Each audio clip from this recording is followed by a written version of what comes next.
For most guitar players, soloing over chord changes can feel like you're trying to hit a moving target. Well, in this video, we're going to gamify that problem.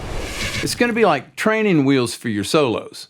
You know, with training wheels on a bike, you get to ride while you're learning to ride. Well, with this, you get to solo while you're learning to solo. And this is part 2 of the Play What You Feel series. I'm Carvel, this is Guitar Creative. Let's play Hit the Moving Target. Now, this is JamTrack Zone. We're going to use it to play the game, and this is the chord progression. It's in the key of E. Now, I've set the display to show just this range of frets and strings, and for every chord, the chord notes are color-coded, surrounded by the other scale notes. But check this out. The fretboard display updates 1 beat before each chord change hits. That is the feature that gamifies learning to solo. And like any good game, this is a multi-level game, and here's the challenge for level 1. All right, when the diagram updates 1 beat before the next chord, choose 2 chord notes that you want to play, then at that change, play those 2 notes any way you want to, any order or any rhythm, like this.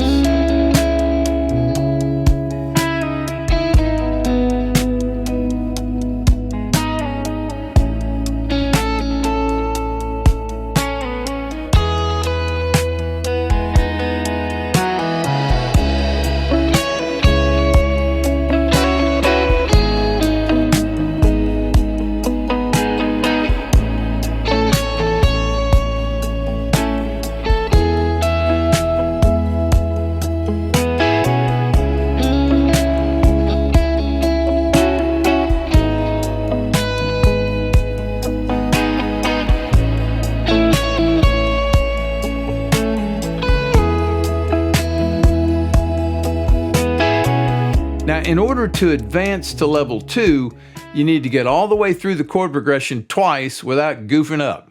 Try to keep your eyes on the display, spread your fingers to cover 4 frets at a time, and just feel your way to each note. If you need to, start by staying in just one position.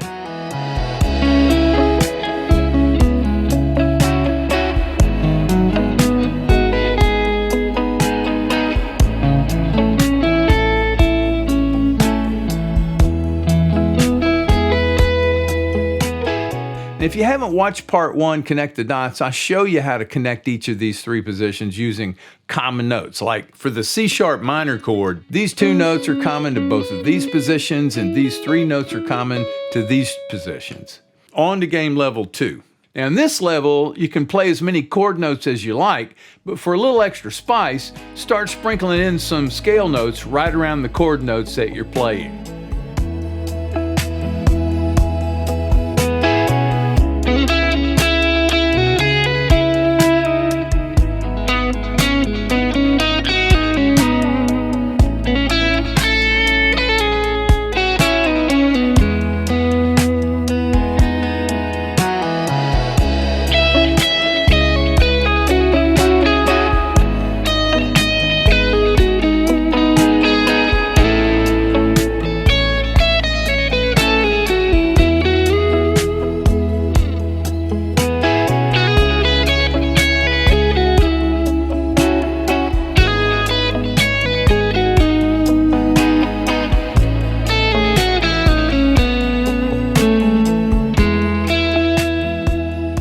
Now, nothing I just played was planned. Here's what I really did. When the look-ahead beat hit, looking at the display, I just mentally grabbed 2 or 3 of those color-coded chord notes, plus a quick snapshot of a few of the scale notes nearby, and then just played them in whatever order felt right.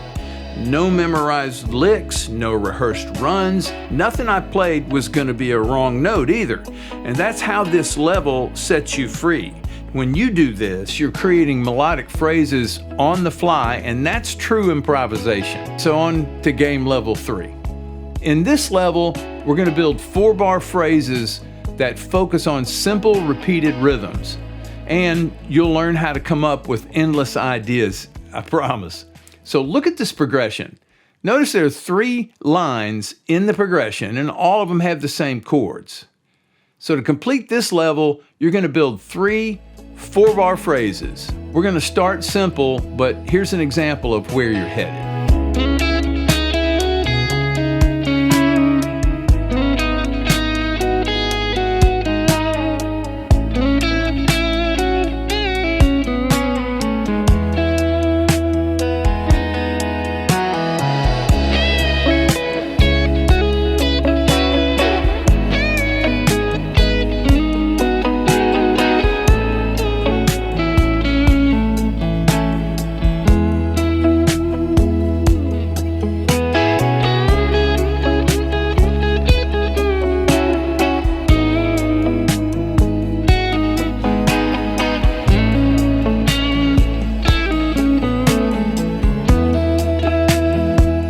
Now, notice I started with some chord notes and just a few scale notes close by, just like in level 2. But the rhythm I came up with in the first bar carried over to the chords in the next 2 bars. And then on the last chord, I played 1 or 2 notes and just let them ring. That kind of ends the phrase and lets it breathe a little bit. The notes can go in any direction as long as you honor the initial rhythm. And it doesn't have to be a perfect rhythmic match. It just needs to feel connected to the starting rhythm. Okay, here's an example of some ways to make this very simple at first and then become more complex as you get better at the game.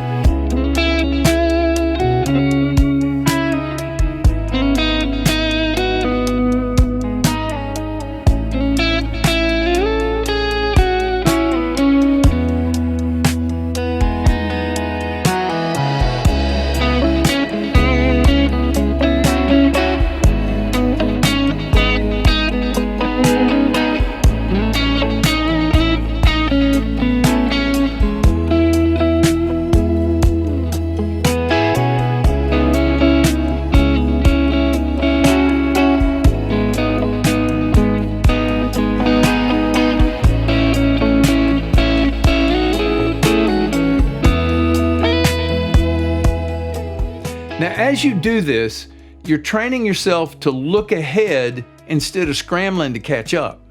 And that 1-beat preview that makes this whole exercise work, here it is. It's called Fretboard Scale Look Ahead, right here in JamTrack Zone Settings. Now, the more you use this, the more natural it becomes until eventually you're doing it on your own and you don't even need the feature anymore. But the best version of the game is the one you design around what you need to get better at. You want to move more freely up and down the neck? Well, maybe use only 2 strings at a time and expand the fret span with each game level. You want to get more comfortable with new keys? Work the same progression through different keys and just keep going until you've mastered all the keys. You can build games around almost any skill gap, but you should design each challenge so you don't always hit every target. The sweet spot is where you're just barely hitting your targets and at first sometimes even missing them. Okay, here's how to get free access to JamTrack Zone and all the other fretboard tools. Just go to guitarcreative.com and get your forever free account. There's no credit card required. You get access to all the premium features for the first 7 days. And if you want to upgrade, you can do that when you're ready. But the free account is loaded. You get every tool, including Riff Lab, which helps you build new riffs from any key, scale, or chord. And there are a bunch of how-to videos on how to get the most out of this. And every tool is designed around how your brain and hands work together to speed up learning the fretboard. Now, one quick note. If you need help understanding intervals, this is a blog post that'll teach you what you need to know to get a good start on intervals. It's linked in the description. And there is a menu here that toggles note names and intervals depending on what you want to see on the fretboard. And you can hover over any note and see them both. Now that you've gotten a taste of what it's like to stay ahead of a set of chord changes and hit those moving targets, it's time to make your solos come alive. In the next video, play something that says something. You're going to learn the one thing that makes your listener feel what you feel when you play. So go get your free account at guitarcreative.com and come back to watch part 3. I'm Carvel. This is Guitar Creative. Thanks for watching. I'll see you in the next one.